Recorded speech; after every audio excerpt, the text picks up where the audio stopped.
il soutient ma foi. Dans sombre vallée, il n'a plus de terrain. Dans son bon soleil,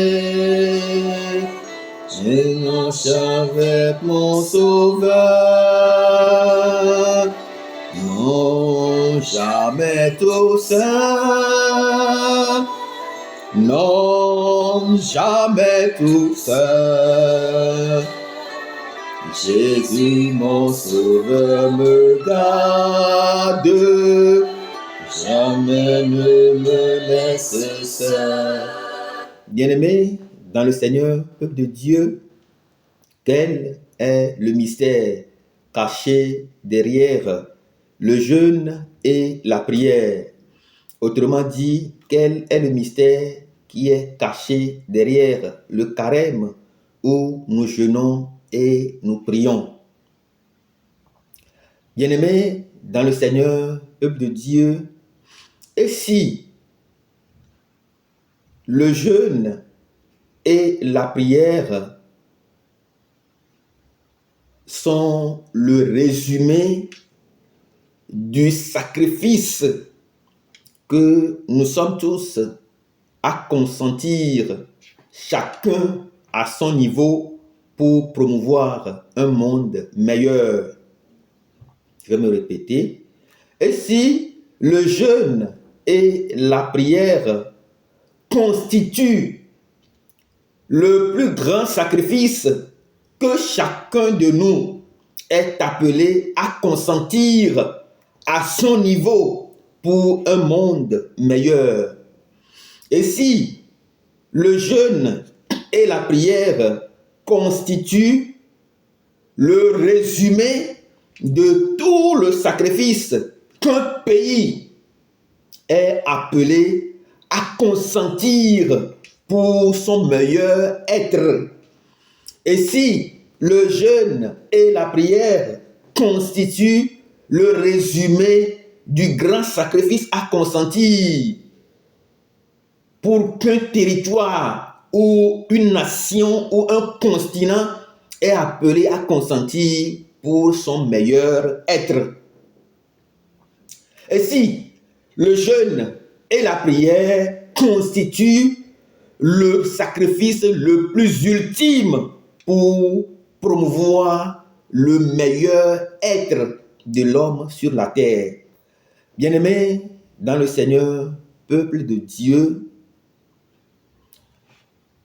le jeûne et la prière constituent un moment, une période, une saison où il nous est rappelé que nous devons changer de comportement, nous devons être dans la charité, nous devons prier, nous devons donner à ceux qui n'en ont pas, nous devons nous concentrer, une saison au cours de laquelle nous sommes appelés à nous concentrer, nous sommes appelés à nous discipliner, nous sommes appelés à nous rapprocher de l'Esprit de Dieu, nous sommes invités à marcher en communion avec le Dieu de positivité,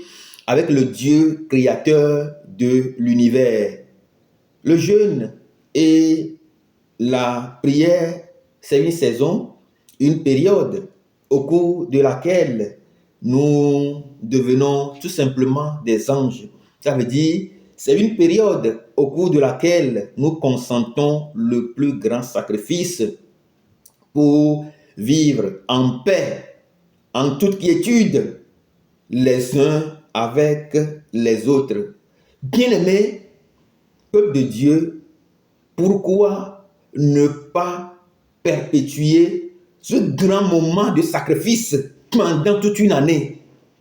Pourquoi ne pas perpétuer ce grand sacrifice, cette même saison, pourquoi ne pas être capable de transférer cette saison de joie, cette saison de partage, cette saison d'amour, de paix, de réconciliation sur toutes les autres saisons de l'année pour vivre en toute quiétude, pour vivre en harmonie les uns avec les autres et pour construire un monde meilleur.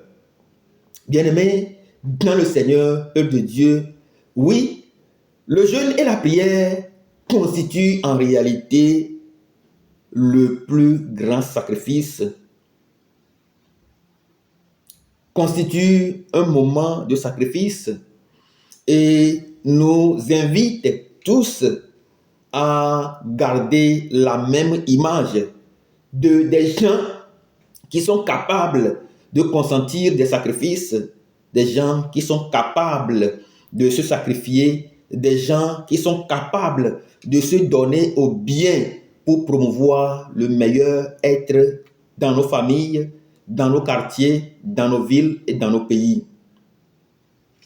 Lorsque nous prenons par exemple l'Occident, les ancêtres, eh bien, ont consenti un grand sacrifice pour promouvoir le meilleur être. Voilà pourquoi aujourd'hui l'Occident reste ce qu'elle est. Voilà pourquoi aujourd'hui tout le monde veut traverser même les océans pour arriver en Occident, pour avoir une meilleure vie. Pourquoi ne pouvons-nous pas faire la même chose chez nous, sur notre continent africain? Bien-aimés, dans le Seigneur, peuple de Dieu, chacun à son niveau est invité à faire un sacrifice. Et c'est pourquoi d'ailleurs tu es venu dans ce monde. C'est pourquoi d'ailleurs Dieu t'a envoyé dans ce monde.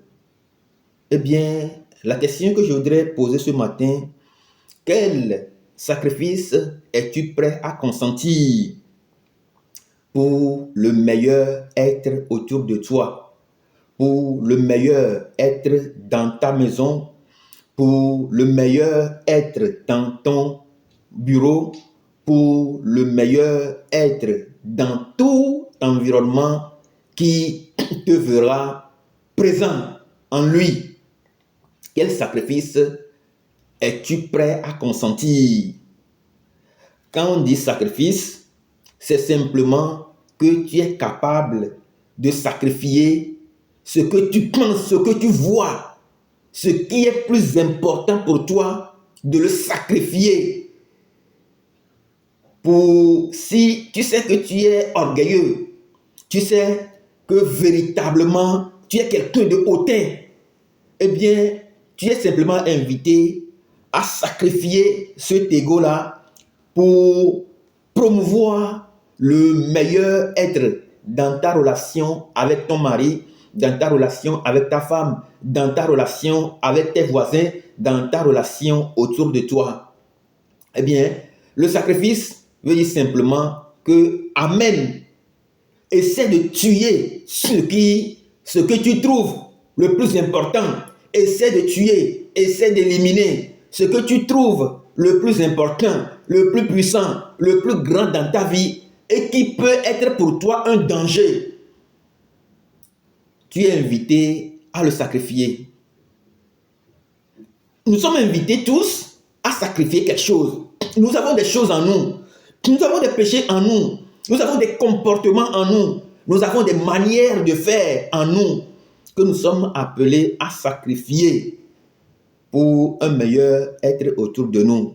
N'oublions pas, dans le livre des Hébreux, il est dit « Cherchez la paix et la sanctification sans lesquelles nul ne peut voir notre Dieu. » Bien-aimés dans le Seigneur, peuple de Dieu, aujourd'hui, nous sommes appelés à tourner nos regards sur le sacrifice que nous sommes appelés à faire pour promouvoir le meilleur être, pour vivre dans la paix et dans la sanctification les uns envers les autres. Quel sacrifice es-tu appelé à faire? J'ai l'habitude d'entendre dire les parents que pour vous, nous avons fait de grands sacrifices, nous avons construit des maisons un peu partout et à la fin, au soir de notre vie, nous allons les donner, nous allons les partager entre nos enfants. C'est bien, c'est beau et c'est le top. Mais, bien-aimés dans le Seigneur, peuple de Dieu, ce sacrifice ne suffit pas. C'est juste basique. C'est la base. Laisser par exemple une maison, une voiture ou je ne sais pas, un bien matériel pour son enfant, pour ses enfants, eh bien, c'est bien, mais c'est basique. Ça veut dire que le sacrifice n'est pas complet. Dans Matthieu chapitre 4, Jésus-Christ va dire, l'homme ne vivra pas seulement du pain, mais de toute parole qui sort de la bouche de Dieu. Si tu es capable de consentir un sacrifice, de saigner pour laisser un bien matériel pour tes enfants sur cette terre, il faut aussi aller au-delà de cela pour inviter d'une manière ou d'une autre par la parole de Dieu ou au travers de la parole de Dieu ou par de sages paroles, il faut les inviter réellement à consentir un sacrifice. Tes paroles, tes conseils, ta manière de faire doit véritablement servir de guide pour que tes enfants aussi soient arrivés à ce niveau de sacrifice. Il faut non pas seulement qu'ils prennent l'héritage laissé, mais il faut aussi que les enfants soient capables de garder la parole sage, les conseils.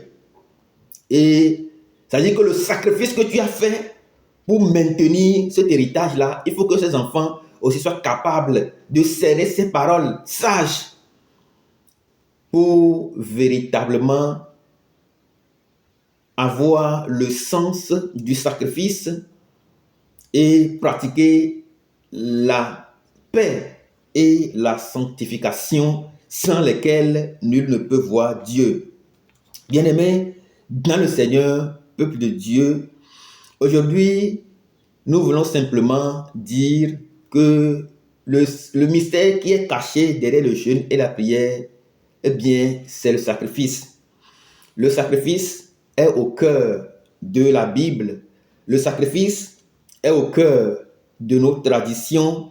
Le sacrifice est au cœur de toute forme de regroupement que nous pouvons avoir. Eh bien, le sacrifice est au cœur où le sacrifice reste le centre. Et si nous négligeons le sacrifice, si nous négligeons cette saison de sacrifice, ce moment que nous sommes appelés à consentir, à laisser tomber quelque chose, à tuer quelque chose en nous pour le meilleur être de tout un chacun de nous, eh bien, le jeûne, si nous ne pouvons pas faire ça, eh bien, le jeûne va être simplement un moment de rigolade, un moment de distraction, un moment de divagation. Et rappelez-vous, tout ce que l'homme aura semé, eh bien, il l'aura récolté. Si dans notre vie, nous semons, nous faisons le sacrifice, nous consentons effectivement le sacrifice, eh bien, qu'il faut nécessairement faire pour vivre, pour promouvoir le meilleur être autour de nous et dans nos familles respectives, eh bien, nous allons récolter nous allons récolter au centuple ce que nous avons semé. Si nous semons de bons comportements, eh bien, nous allons récolter de bons comportements. Si nous semons, nous consentons de bons sacrifices, de vrais sacrifices, eh bien, nous allons récolter cela. Mais si nous semons la distraction, la divagation, la complaisance, nous faisons toutes sortes de désordres, eh bien, nous allons récolter pire que ce que nous avons semé. Je tiens donc à dire simplement ici que ce moment de jeûne et de prière est transférable sur tous les jours de notre vie. Oui, nous pouvons transférer ce moment de jeûne et de prière sur toute notre vie. Ça veut dire que chaque jour dans notre vie, nous sommes appelés à sacrifier quelque chose. Chaque jour dans notre vie, nous sommes appelés à sacrifier quelque chose comme le font les grandes dames de chez nous en Afrique qui se réveillent le matin et qui sortent de la maison pour aller vendre. Elles vont se saigner. Sous le chaud soleil, vous les retrouverez. Elles sont là et elles consentent bien ce sacrifice pour l'avenir de leurs enfants. Bien-aimés, dans le Seigneur, peuple de Dieu, tout cela, c'est pour que les enfants ne deviennent pas des délinquants, mais plutôt qu'ils deviennent de bonnes personnes, qu'ils prennent le relais dans la vie à venir. Bien-aimés, dans le Seigneur, peuple de Dieu, le mystère qui est caché derrière le jeûne et la prière, c'est le sacrifice que nous devons consentir régulièrement, tous les jours, régulièrement, tous les jours, à chaque moment. Nous devons consentir un sacrifice. Nous devons faire quelque chose. À supposer que vous êtes mari et femme dans une maison et qu'à un moment donné, c'est le mari qui se chauffe, eh bien, il n'est pas question que la femme aussi se chauffe derrière l'homme. Sinon, ça va s'exploser, ça va s'éclater, il va y avoir des bagarres. Mais quand l'homme se chauffe, eh bien, la femme est appelée à consentir un sacrifice. Elle se tait, elle se calme, elle cherche les moyens et voies pour ramener le calme. Et après, vous allez voir que le sacrifice là, ça donne toujours de bons résultats. Eh bien, bien-aimés, dans le Seigneur, peuple de Dieu, nous sommes appelés à consentir un sacrifice. Le sacrifice là est au cœur de notre société, est au cœur de notre tradition, est au cœur de notre communauté chrétienne, de nos communautés chrétiennes. Le sacrifice là même est dans le domaine de la science. En économie, on parle du coût d'opportunité. Ça veut dire que c'est l'art de sacrifier quelque chose d'important pour une autre chose d'importante qui est plus grand que la première chose, pardon. Et même en sciences de l'éducation et de la formation, nous parlons de l'économie de la connaissance. Et l'économie de la connaissance suppose que toi, tu te sacrifies pour partager ta connaissance avec l'autre. Et dans l'économie de la connaissance, nous disons que celui qui partage sa connaissance, eh bien, il en reçoit de plus. Parce que c'est en partageant que nous sommes capables d'élaborer le sens de ce que nous disons, que nous sommes capables d'apprendre quelque chose de ce que nous-mêmes nous disons. Bien-aimés, dans le Seigneur, peuple de Dieu, je voulais tous nous inviter, chacun individuellement, dans nos familles, dans nos pays, sur nos continents, à faire un sacrifice. Si les chrétiens sont capables de faire ce sacrifice pour le meilleur être, ça veut dire simplement que dans nos familles, dans nos maisons, un peu partout sur nos territoires, la paix sera au rendez-vous. Dieu nous bénisse abondamment. Très bon dimanche chez vous. Dans le nom puissant de notre Seigneur Jésus-Christ. Amen.